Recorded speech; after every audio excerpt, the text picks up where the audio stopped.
Hey everyone, this is Robin from Designhill and your host for the day. I hope you and your family are keeping well and safe. I would like to welcome you for this session with Sam, where we are going to talk about how to build your startup in 30 days. Today's event is brought to you by Designhill, world's leading creative marketplace that caters to creative needs of businesses and individuals alike, who can source high quality designs from professional designers and buy unique products created by independent artists. So moving ahead, let me introduce our speaker for today. We have with us Sam Kamani. Sam Kamani is the host of Want Money, Got Money podcast, author of two books, and Amazon bestseller, The 30 Day Startup and Business in Time of Corona. He has worked in three continents. He is currently building Insider.com, a gamified platform for trading and investment. He frequently speaks at business events and podcasts as a guest speaker and mainly speaks about following topics: startups, entrepreneurship, careers, pivots, gaming and esports, growth, scaling, digital marketing, and customer acquisition. Thank you so much, Sam, for taking out time from your schedule and joining us today for this event. Can you please say a quick hi to the audience, Sam? Hello, everyone. It's great to be here. Looking forward to this. Great. Great. So before we start the session, here is a big announcement. We are giving away certificates to the attendees, but for that, you would have to stick till the end. So brace yourself and stay tuned till the very end. Also, you can take the screenshot of this event and post it on your Twitter and tag Design Hill and Sam Kamani. One lucky winner will have a chance to win a print shop gift card worth $50. Also, we will be sharing an exclusive coupon code with everyone at the end of this session, using which you can avail a 15% discount to shop on print shop. Stay tuned. All right, guys. So before we start the session, let's quickly look at what Design Hill is all about. Need to get your parents off your back? Head to the world's #1 creative marketplace, Designhill. When I started my photography business, I needed something that said this was more than just a hobby. It's not a hobby, Mom. That's why I went to Designhill and got an amazing logo super fast at a price I could afford. The process was easy using Designhill's logo maker. Just enter the name of your business, then pick out a number of designs that inspire you. I'll pick this one and that one looks cute. Then pick your colors or let the system decide. Add some more info like a slogan, the industry your business is in, and your budget. The logo maker, using machine learning and artificial intelligence, will design thousands of logo variants that you can choose from and adapt. In fact, I was able to get everything from business cards to t-shirt design and complete social media kit, all with the click of a button. With that, I'm all set. Now everyone I meet knows I'm a legit photographer. Even my mom. It's real. That's decaf. Let the world know it's real and build your brand with Designhill.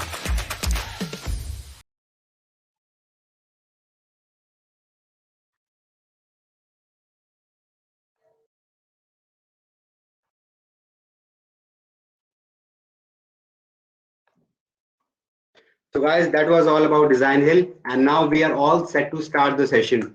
We will take up questions during the session. So if you have any questions, please drop them in the questions section on your screen. Over to you, Sam. Now you can start with your presentation. Thank you. Thank you so much for the kind intro.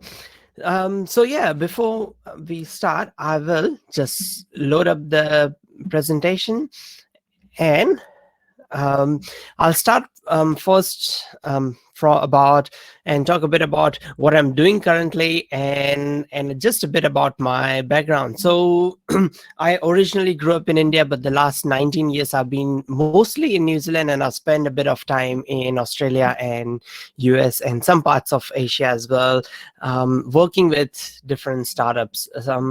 So my first startup was in the e-commerce space, but not like this was way back in like say 2007. I ran that, I grew that company to 2015, and then I sold that company. That was my first exit.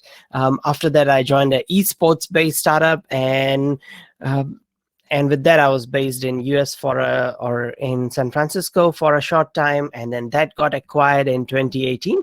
And for the last year, I've been doing all sorts of interesting things. I have also co-owned an agency in the last 2 years, but in the last year, we are working and building Insider.com, where you can predict price of stocks, cryptocurrency, Bitcoin, Ethereum, those sort of things. And the best prediction often wins a reward. It could be something small like 100 Dogecoin or something like that. But it's a prediction base. Of what we want to do is open up the stock and the crypto market to everyone, even people who don't have any money, or people who are afraid of losing money. So this way, you don't have to buy the real stock or cryptocurrency or anything like that, but you can take part. Apart from that, I have a podcast where I interview investors, like venture capitalists, private equity, angel investors, all sorts of people.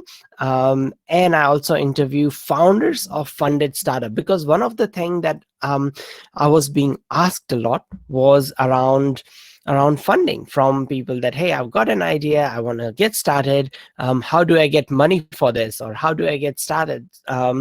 So I thought, why not I start a podcast? I ask the best people in the industry, okay, how did you get started? Where did you find the money for it, and all that? So hence I started Want Money Got Money. And the other reason was I started it in the pandemic, because I could no longer go to physical events. So I thought, okay, what's the next best thing? I thought, okay, cool, it's podcasts. I can go to people's podcasts and talk there. So I do go as a guest speaker in quite a few different podcasts. And I also wrote this book. I don't know if you can see it. It's the 30-Day Startup, a year and a half ago, because these are the startups I've built that are still going. But apart from that, I always experiment and I try different things. So one of the key things that I'm going to talk about today is trying things really, really fast. Testing things really, really fast, and doing it in 30 days or less, not spending years to even test your idea.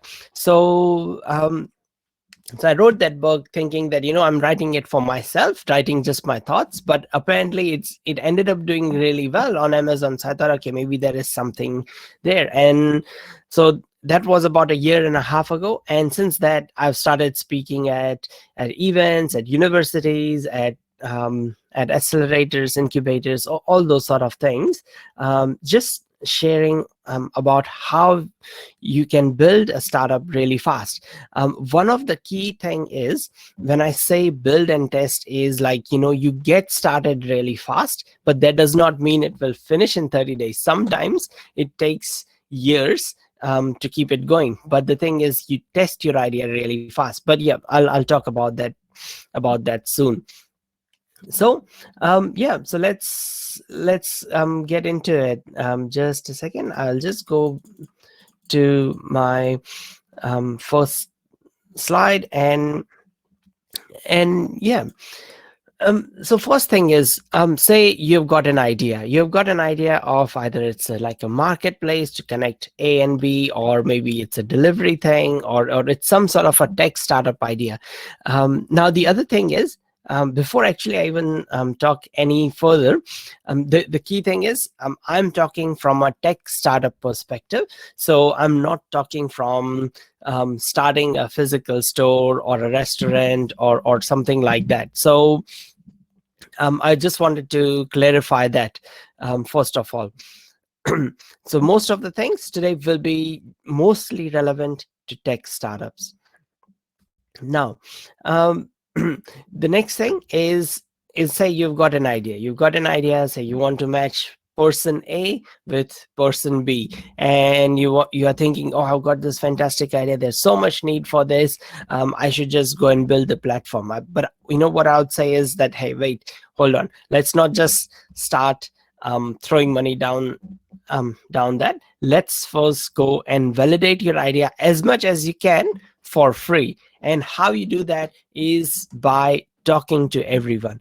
The number one mistake that I see entrepreneurs and founders making is that they don't talk about their product to enough people. They want people to sign a non-disclosure agreement. They want to keep it close to their heart, and they're too worried that, oh, someone will steal my idea. It's like, no, it's not that simple. It's not that easy to just steal your idea. It's like, and if your idea is so easily stealable, then, and someone can replicate it so easily, then maybe you need to rethink your idea. Because the thing is, you're building things for the internet. You're going to make it live, so everyone's going to see it. If they're gonna steal it, they're gonna steal it. And newsflash, it's like, in fact, you don't want to be the first one. You want to learn from other people's mistake. So back when Facebook started, there were multiple social media networks already present, such as Bebo, Friendster, Orkut, MySpace. There were so many of them out there. So you don't want to be the first one anyway. Let other people try. It's like, often Apple is not the first one to release new features on their phone. It's like they didn't even build a large screen phone. They let everyone else build a larger screen smartphone first and see how people respond, and then produce one that is it's more polished version of all the other cheaper phones at that time, cheaper Android phones at that time. So that is the other thing. Is like, first thing is, you go and talk to as many people as you can and see their feedbacks, hear that feedback. What you don't want is, oh, it's a good idea, I think it can work. That is the feedback you don't want. What the feedback you are looking for is, where do I sign up? I want to start using it right now. How do I pay you money for this? If people are not responding like that, that means there isn't enough need for it, or maybe you really need to rethink it. The other mistake that people make is, when they talk about it, they only talk to well-wishers, so they only talk to their mom. So it's like, anything I tell my mom, she's always going to be, oh yeah, that's fantastic, yeah, go for it, yeah, it's great. Because she wants the best, and she's my well-wisher. It's like telling your friends, and if your friends are all your well-wishers, they don't want to say anything that is slightly negative or anything like that. So that is the key thing to remember, that go out, talk to strangers, find out if they will ever use, or people you don't know that well, talk to them. And then the third thing is, ask for questions that will invalidate your idea. So a lot of people, when they are going out to find if there is even a demand or a need for their product, what they do is they only steer the conversation in such a way that they would get a yes answer. But that's not what you want. You want a no answer, and then ask them questions to understand why it's a no, so you can build a better product, so you can really solve someone's problem. Because so many startups are born, and the number one problem they have is that no one is using their product. They cannot get anyone to use it, despite running ads and doing lots of marketing and all those sort of things. So you want to avoid that. You want to build that there is already a demand for. There are multiple ways, and we will how to test that demand, and we'll go through that soon. One thing I want to tell all of you is, feel free to ask me any questions. I'm keeping an eye on the questions tab, so don't worry till the question and answer time. Just start writing any questions you have for me, or any of the startups that I've worked in before or built before, or anything. Feel free, go for it.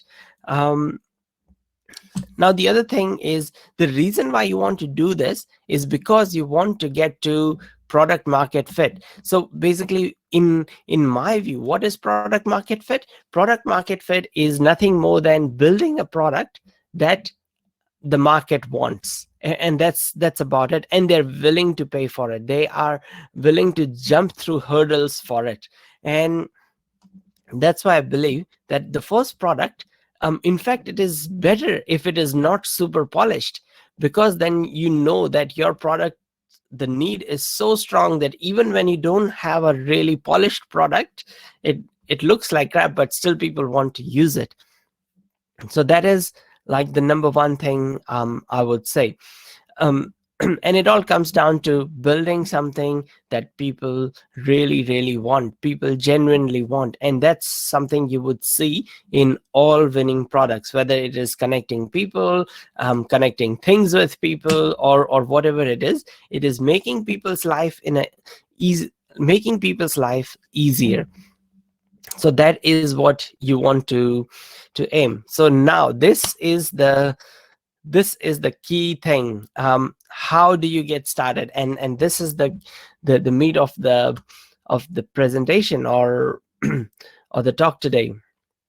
How do you get started, and how do you do that in 30 days or less? So first of all, one of the easiest way is to build a no code solution. What I mean by that is build using existing tools. So I'm sure some of you might have heard of Bubble. So you can use things like Bubble. If you're building a marketplace, you can use things like Shared Tribe, or even use WordPress, WooCommerce, and some plugins out there that would allow you to make it into a two-sided shop. So that is just an example of a marketplace.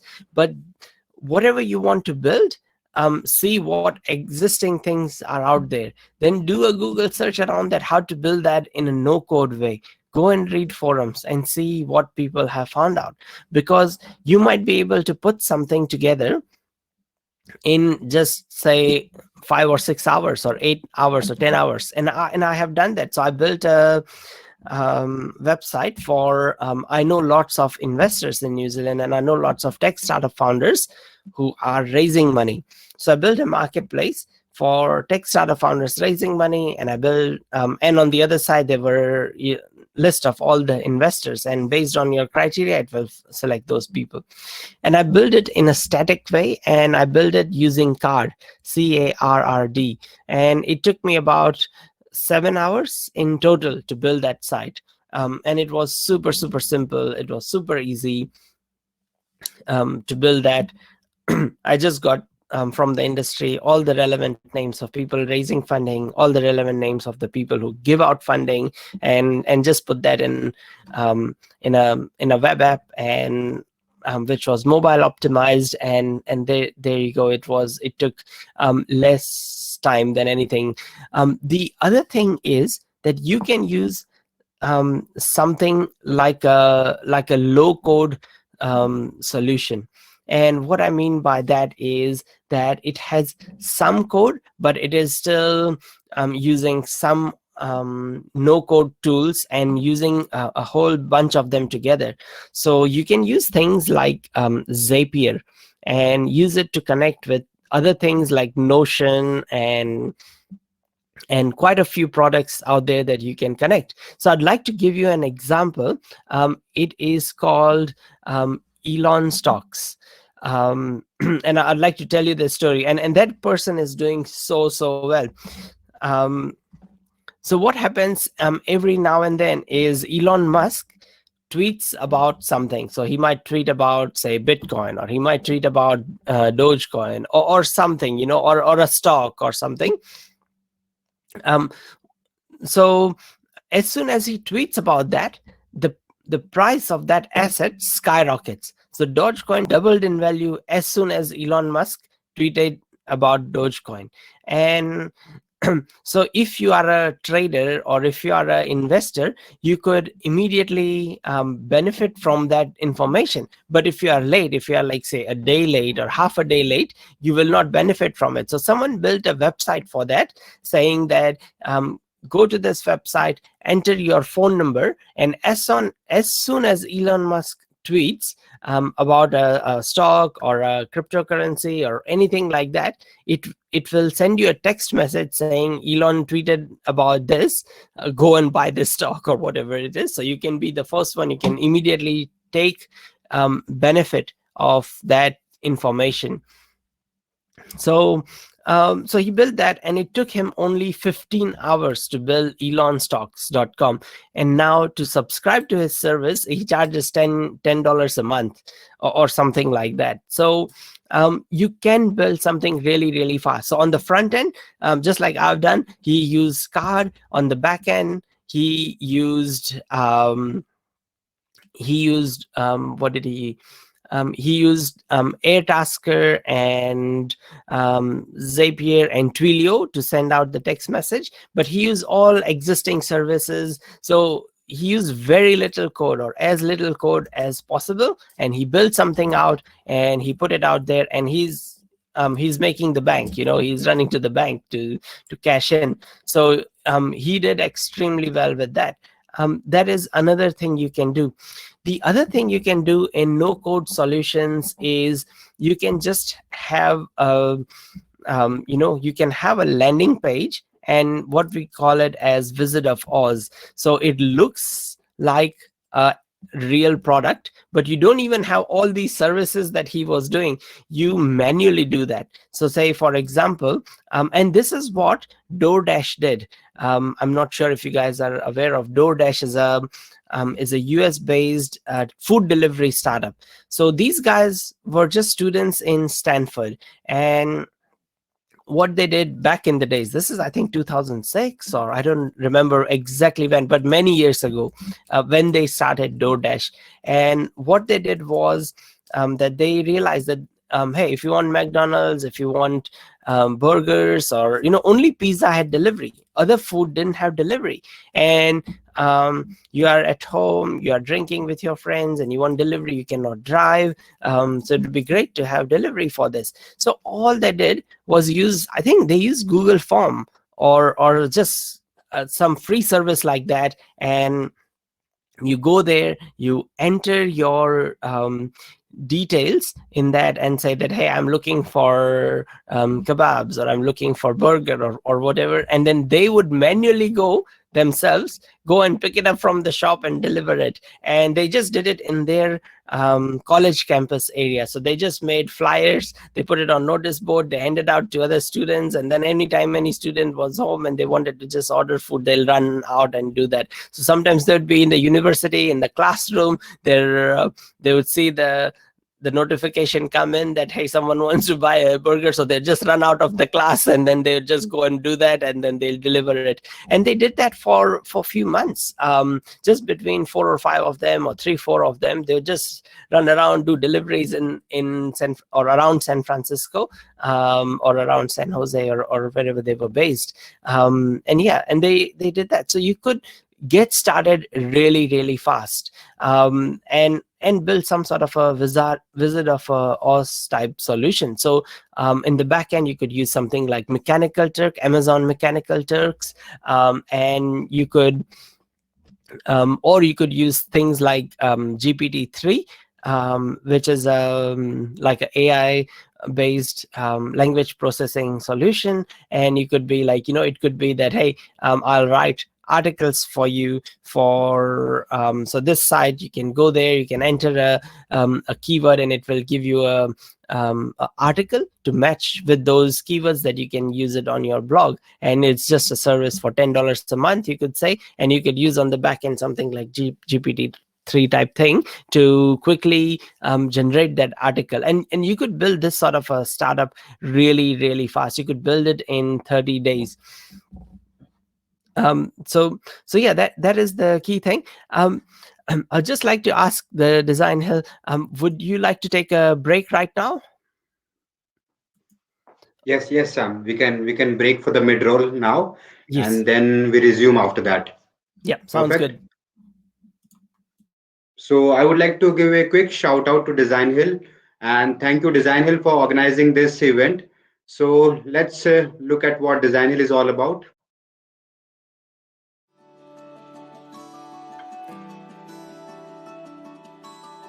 Clarematics is a full-service video agency based around video production. We created a brand that fit our identity at the time, but as we've evolved as a company, we found that that original brand didn't quite fit our aspirations anymore. Finding a partner to rebrand your entire company takes a lot of time and effort. Finding Designhill was an incredible lifeline. Designhill offers a money-back guarantee. If we don't like any of the designs, we get all of our money back. The stuff that we ended up with were well beyond what we had been seeing on other creative services platforms. After creating a simple design brief by answering some questions created by Designhill, we posted, and within a few days, we had over 250 entries. Designhill's platform made it easy to communicate with all of the potential designers. Eventually, we picked a winner. In addition to a logo, our designer also created a letterhead, business cards, and banners for all of our social media platforms. With Designhill's help, we now have a brand that meets our aspirations. We're ready for the future and everything that it's here to bring.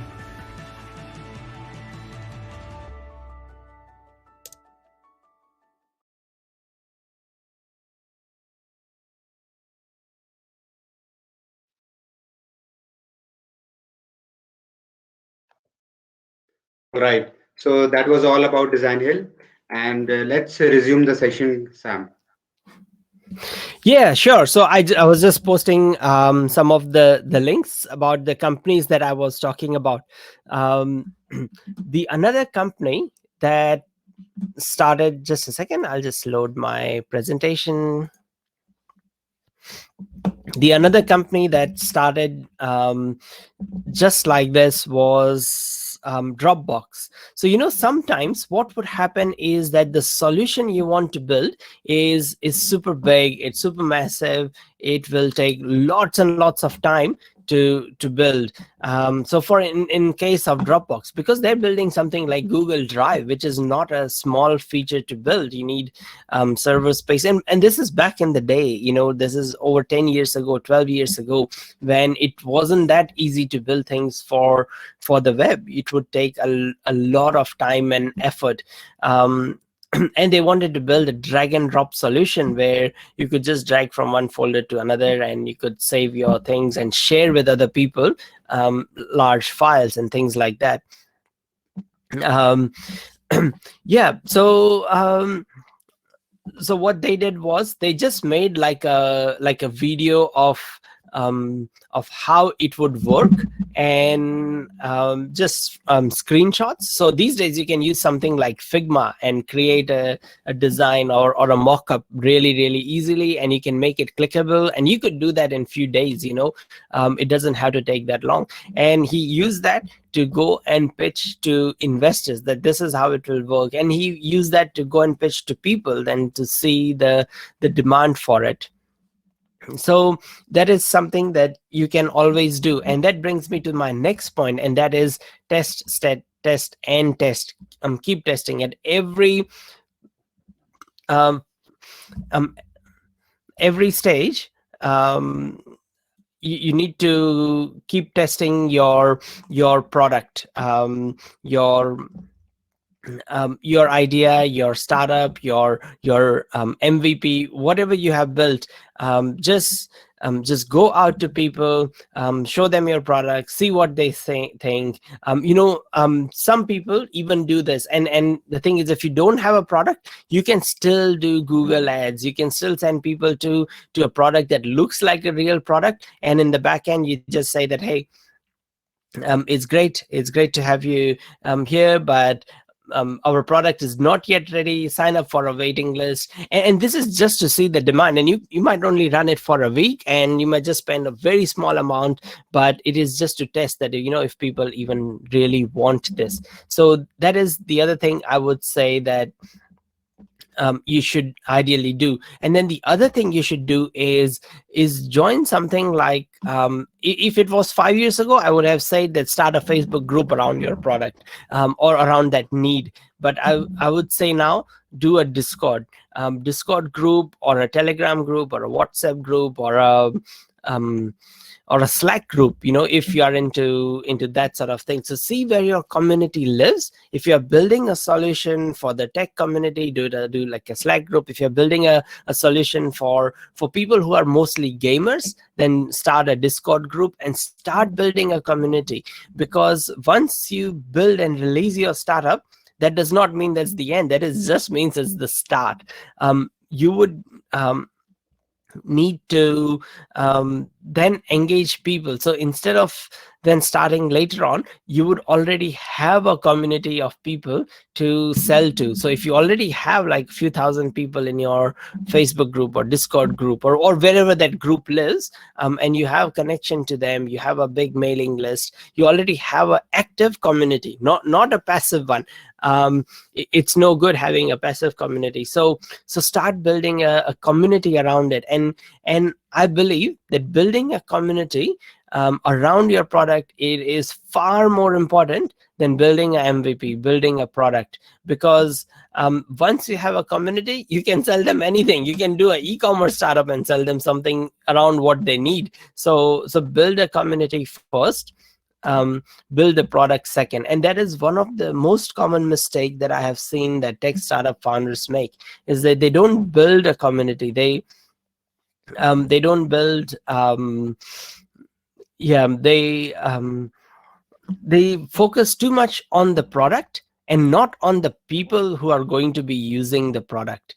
The second thing is not testing the idea along the way. It's fine if you don't have all the features you want. It's like we are building Insider. We've only got like maybe 5-10% of the features and functionality of what we want to build, but we made it live. We're letting people use it, and we already got quite a few users for it. I'll share the link later on after when I'm not speaking. But yeah, you let people start using it because they will show you what they really need, and they will share with you, and you can monitor how they're using your product.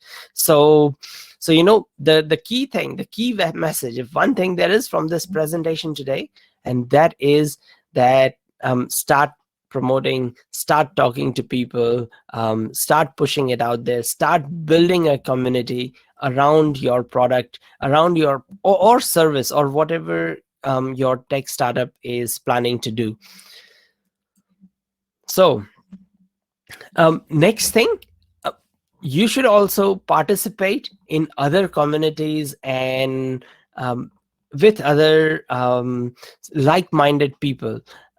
So what I mean by that is, say if you are bootstrapping and you're developing a product, then start participating in things like Indie Hackers, Product Hunt, and Y Combinator's, I think, Hacker News, and lots of these platforms, Reddit groups, and see how other people are bootstrapping, see how other people are building startups really fast, how they are building their MVP, how they're building their communities. So you are also doing the same thing. And then when you have an ongoing conversation with them, when you have your MVP finally released, you can talk to them about it, and you can ask them for solutions whenever you get stuck. That, hey, I got stuck, I don't know, I mean, just a simple example, building a logo or something, and then they could, if they've used Designhill before, they can say, hey, I just use Designhill's automated tool, and you can get it one for free, kind of thing, or whatever the price might be, but it won't be like you would find hacks or cheaper alternatives by doing this. So get super active in the community, and it will also show you the best practices in the industry. You'll come across all these sort of different ways where people are bootstrapping and starting, and Indie Hackers is pretty good for that. If you just want to build a quick startup, build a quick MVP, or you want to just get started. So yeah, talking about my own experience of building things, just because get started in 30 days does not mean it will just stop after 30 days. What I mean is that, say, for example, like when we wanted to write this book, the 30-day startup, we wrote it in 30 days because we wanted to practice what we preach. So me and my co-founder in the agency, both of us sat together, and we have a target every day, write 2,000 words. And so yes, we wrote it in about 3 weeks, and then 1 week for proofreading and all that, and and laying out the type formatting and all those sort of things, and get it out there. But it didn't end after 30 days. After 30 days, after that, it was just the start. After that, you start promoting it. So that's what we did. So we started promoting it. So we started taking part and build a landing page website for it. We started going to different say events like this, talking about it and how we did it, and taking part in different forums, communities online. And that's how people found out. Otherwise, you would end up building a startup, and then after that, you would see that there's only cobwebs there. There's no one, because no one knows about it yet. It's not that your product is good or bad or anything like that. So yeah, that is the other thing, is that it is just a start. So whether it is that, or it's it was my podcast. So the other thing I would say about like podcasts, so starting a podcast, and you would be surprised, even at some things like a podcast can be very big and extremely profitable if you stick to it and keep doing it for 2 to 3 years. But that does not, starting something like a podcast should not take even 30 days of planning or 5 months of planning. You go there, you do a search on how people are promoting it, mistakes they made before starting a podcast or before writing a book. You read all those things. That should take maximum of a day. And that's what I did. I just pretty much, I didn't even do that. I just called my friend who's a very popular podcaster, and I asked him all the ins and outs and what should I do, what platform should I use. And then he gave me a rundown, and then I just did a search, saw what was the best product. So you can use something like Anchor FM for free. I'm using Buzzsprout, which is not much cost either, like $20-30 a month, but just got started immediately on the same day. Just take action. And that is the key thing. You have to take action, because if you don't, it will be left. So whatever your startup is, you would be surprised. So many tools are out there available that you can get started straight away. With building Insider, we just built a landing page, and we saw if there was demand for a product like Insider. And as soon as I shared it out on LinkedIn and Facebook, or I think this was about a year ago, people started signing up to be on the waiting list, just organically, no ads, nothing. And so it immediately showed us that, okay, from the small amount of people we reached, all these people signed up. So maybe there is something here. Let's go and take it to the next stage. So we took it a little bit further. And once again, the other thing that I had said, like test at every stage. Keep testing. The podcast I have started, it's been running for about 6 months. I've recorded about 60 episodes. About 51 something are live at the moment. It's called Want Money, Got Money. You can find it on any platform, Spotify or any podcasting platform. Pretty much you'd be able to find it, or just search for my name. But yeah, so the thing is that I started really fast, but that does not mean it ended. It's going to go on for the next few years, because I like meeting people, I like talking with people. So that is the key thing. So if you just start, that don't expect success to come in 30 days. I'm talking about building a startup in 30 days, not the other way around. And then it will take few months, few years for you. Yeah. And that's the thing. The thing is that a startup is not one idea. It's not like you had one idea and that's it. It become you build that idea and it became successful. What you would realize the more you go on, now that I've been doing this for 15 years, I've had 2 exits and all that, and built or worked with other multiple startups. What I have realized is that startup is not one idea. Startup is a series of 10,000 ideas. What I mean by that is you will come across lots of problems once you start building that, oh no, this tool I'm using, it doesn't work with this tool, or something like that. And then what you'll have to do is figure out a way, find another idea to solve that problem. And every day there'll be new ideas you'll have to come up with, because you'll come across problems that either no one else has solved on the internet before, or you have to come up with like, You have a podcast and the last second the guest, and you're going live and the last second the guest cancels. So you have to come up with an idea on how we are going to solve that problem. I mean, that's just a very simple example. But Amazon rejected your book because now it's not accepting for some reason. Then you have to look for another self-publishing platform. And so you have to continuously keep coming up with ideas one after another. So I would I don't mean building and starting does not equal to running and growing it, because running and growing it will require lots and lots of ideas, lots and lots of perspiration, not just inspiration. Recently, I was listening to Elon Musk on Clubhouse, and one of the founder or someone asked there that, what advice do you have, or what encouraging words can you say for someone who wants to start a startup or build a startup? He said that, okay, if you need external encouragement, then maybe building a startup is not for you, because it is super, super hard. It is super challenging. And often you think you have a winning idea, but it will have to go through multiple iteration, multiple small and big pivots to make it successful.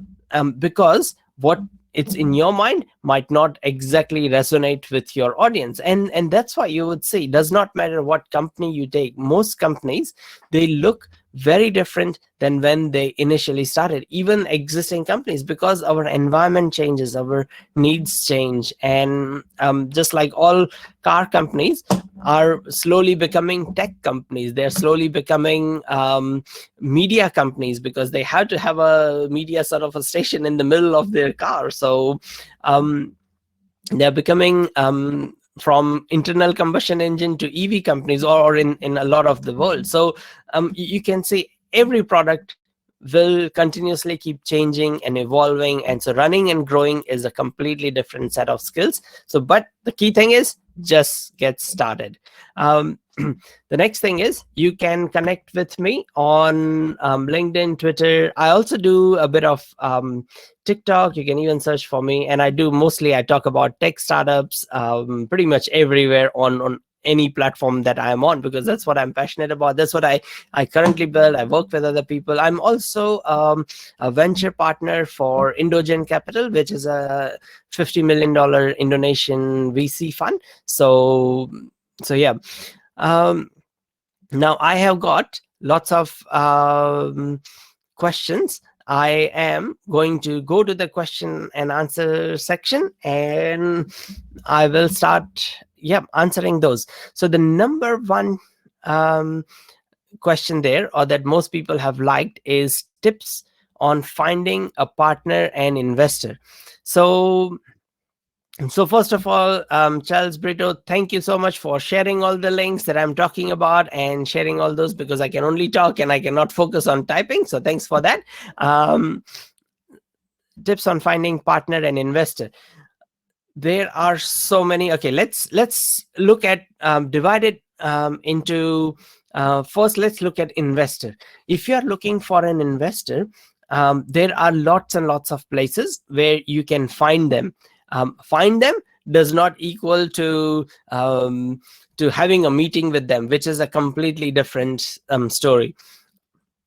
First of all, what stage your startup is in. If your startup is in a pre-seed, just an ideation stage, then it is very different to something that is way far down the line, and you have a ready product and users and revenue and all that. So one of my esports startup, we raised around 1 million before we it got acquired and stuff. So I have some experience in this, and I talk with investors all the time. So first thing is get active on AngelList. Start looking at Crunchbase, start interacting with them. So go to Twitter and see, go to Crunchbase and see the companies that you like, who has funded those. Go to those VC firms, see their team, start following them on Twitter, and start interacting with them on Twitter and LinkedIn. They are all active on that. If you have an iPhone, get Clubhouse, and they are all on Clubhouse. They start interacting with them, because you can easily go online and search for a list of investors and their email addresses and all that. But when you cold email them, they get about, on an average, most VCs and investors get about 100 to 200 cold emails every single week. So most of them are going to go unread, because they just don't have time. They're busy people as well, and it's not your fault. It's not your startup sucks or anything like that. They just haven't even read it. That's the biggest problem. So, and they don't have the time and the mental capacity. So you have to start interacting with them in some way. My thing was, I started interviewing them for my podcast. You might choose to do it for your YouTube channel. You might choose to do it for your blog. It does not matter. But start interacting with them. Think of what is in it for them, that you want to do that. Now, I have a list of people. I don't have it handy with me. So follow me on either Twitter or TikTok, and I will share that out. And that is a list of all the investors and VCs who don't require a warm introduction, that they are open to cold messages. So, and then there is a list of them, and it's over like 150 of those investors or those funds who do that. So that is the investor side. Now, finding a partner, and by that I think like finding your co-founder.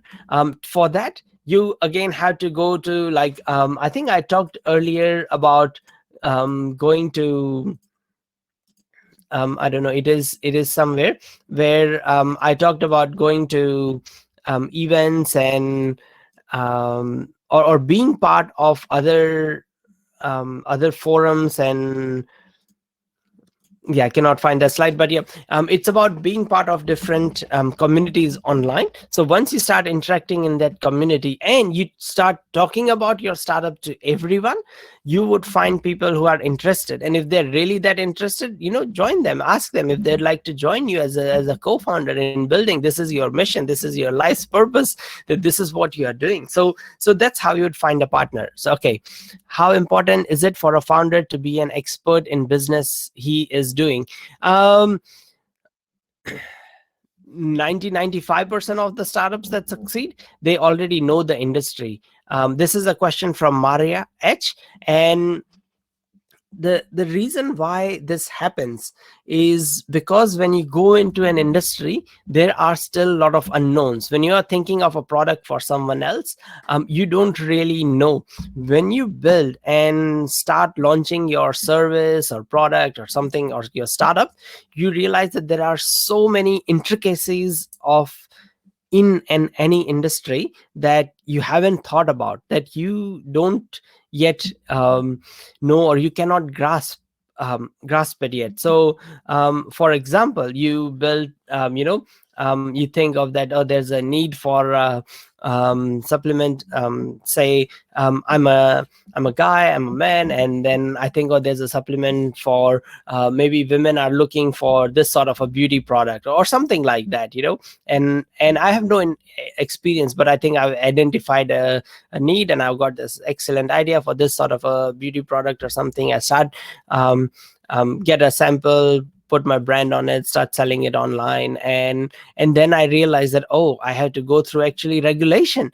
They won't allow my product to be sold, and I'd come across other things, and there's someone else who already owns that trademark in that space, or all sorts of things. Because I'm not living day to day, I'm not an expert in that business. I might be missing crucial pieces of information that you'll only find out by doing it. And yeah, so it's just that you increase your chances of success if you're already an expert in that industry, because you know all the ins and outs, you know who the key influencers are, you know who the key people who move things are. Cool. I'll just have a look at the chat. Okay, next question is how the podcast will help my product startup. Share your specific story if possible. So very, very simple. What do you want to achieve? What industry you want to work in? Most podcasts get a very small audience, but they become captive audience, and they start following you, and it's a long form content, so they feel like they already know you. So you could have a small bunch of users when you first start, and it is absolutely crucial if you want to develop relationships with other people in your industry. The other thing I would say around podcast is that you get so much content. So you interview people for your podcast, you get 1 hour of content that can be broken down into 1 minute clips for Instagram. It can be broken into 10-minute, 5-minute clips for YouTube, and 30-second clips for TikTok, and just quotes and images and things for Twitter. So you would get so much content out there, and you know how important content is for search engine optimization, and it takes so much effort to build that content, to build that unique content. And you would be just drowning in content, but it is a lot of work to build a high quality podcast, but it is absolutely worth it. And that's why now that I've started, it takes so much time out of my week, but I'm going to still continue doing it for the next few years because I really enjoy the process. I really enjoy meeting people, meeting all these new people, and it helps my business. I now that I'm looking for an investor, because we're doing a seed round for Insider, we would be able to I already have built a huge network out of it. So so I should have so it's absolutely worth it. So I'm not sure how we are going for time. I'll just ask and find out how much time do we have. Yes, Sam. We have 7 to 8 minutes more. We can take more questions. So we have That's still great. have, yeah. Yep, that's great. So feel free to write any more questions. I'll move on to the next questions. Oh, not answered. There's lots. Okay. How to make a brand, a graphic design business. So so I think Nidhi is answering that one. So with that one, it depends on what you want to do in a graphic design business. If it's just like an agency, it should take like no time. It should take couple of hours. Just go and build a website, see if the brand name's available. No other similar brand graphic design business exists with the same name, so people don't get confused later on. And just start talking to your friends, family, see if you can start muster up some business. Reach out to some influential people on LinkedIn, make a connection with them, and do just 1 or 2 small things for free, because then you have a big name to work with, and use their networks to propel your graphic design business. And of course you can I think Designhill also has a marketplace, so you can go to marketplace and start listing your services and things like that. So okay, so next question, validation. At initial stage, which one needs more attention, product plus user or sales and business growth? Oh, that's a very good question, Charles. So it depends. Now, this depends on what your product is.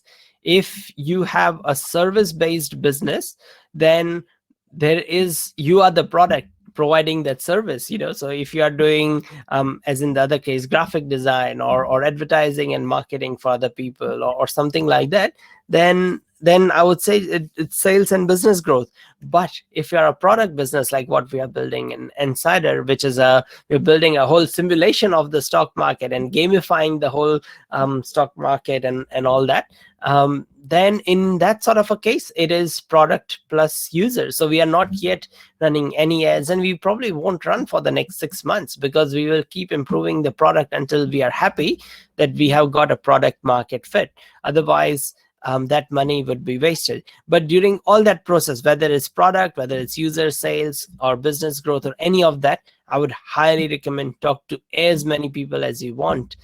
Start building a community as fast as I would say there's one thing that's even before product plus user sales and business growth. There's one thing before all of that, and that is building a community. So start building a community day one, and then you have a product to sell them to. There you have a users to test that product. Otherwise you would find it hard that no one even wants to test a product for free, because time is valuable and people are busy. So yeah, all this comes later. First, community first. Okay, next one. Validation of any idea is very important, and it may build or finish the future plan of any startup. What are the steps involved and how much time required for validation? Okay, so it once again depends on your product, if it is, or service. If it is a service based, as in like a ad agency or web design agency or something like that, you just start marketing day one, build a landing page, start marketing, start getting customers. That should not take any time. That is the validation. If you get customers, yeah, you're validating. And if not, then, figure out why you're not getting customers.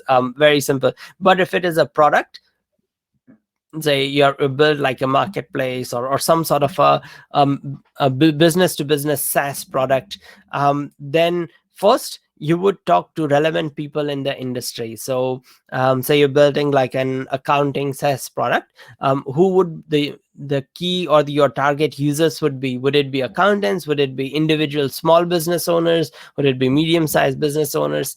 Would it be just individuals managing their own personal finance, personal money? So then you do that. First, find out what niche you are selling to. Go and start talking to that niche. Find out if they would use the product and how much they would be willing to pay for it. That is a key question if you are building, like, say, a B2B SaaS product or something. I don't exactly know what your product or what your idea is, but yeah, so you do that. What else would you, how much time required for validation? Validation never ends. You're always validating because you're always building, you're always growing your product. So you'd always you'd always have new features you want to add. So you'd always keep a continuous connection. And that's why build a community that you can ask, what is the next thing you want? How can we improve our product? So you'd always want to keep improving your product all the time. So yeah. So I think that's about it. We've got Yeah, I 1 think minute left. we are good to go now, and the time is also up, Sam. So Yes. we are good to go now. And so I would like to say that was indeed a value-packed session. And although there is a lot more that we could have learned, unfortunately, we are limited by time here. And I hope you guys loved this session. And Sam, I would like to say that that was an amazing presentation. And I hope all the budding entrepreneurs from our audience got some valuable insights from it, which they can implement if they are looking to launch their own startup. Oh, thank you. I will just share a link. Just a second.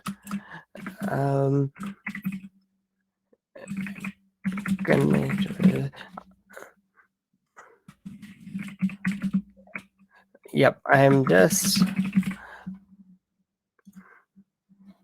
Yep, I have just sent a link. Feel free to reach out to me. Feel free to ask me any questions anytime. If you have anything, just reach out, connect with me anytime. Good stuff. Great, great. And once again, I would like to thank you, Sam, for taking out time to be a part of this event. And guys, we have a lot more events lined up for you in the coming days. The next event is on how to measure the ROI and attribution of business marketing spend. So if you guys are interested and haven't registered yet, I am putting the link of our event section in the chat section where you can find all of the upcoming events and register. And to stay updated with the events like these, you can follow us on Instagram. You can also give suggestions on the topic you would like us to cover. and speakers you want us to host. I'm dropping the link of our Instagram page in the chat section here.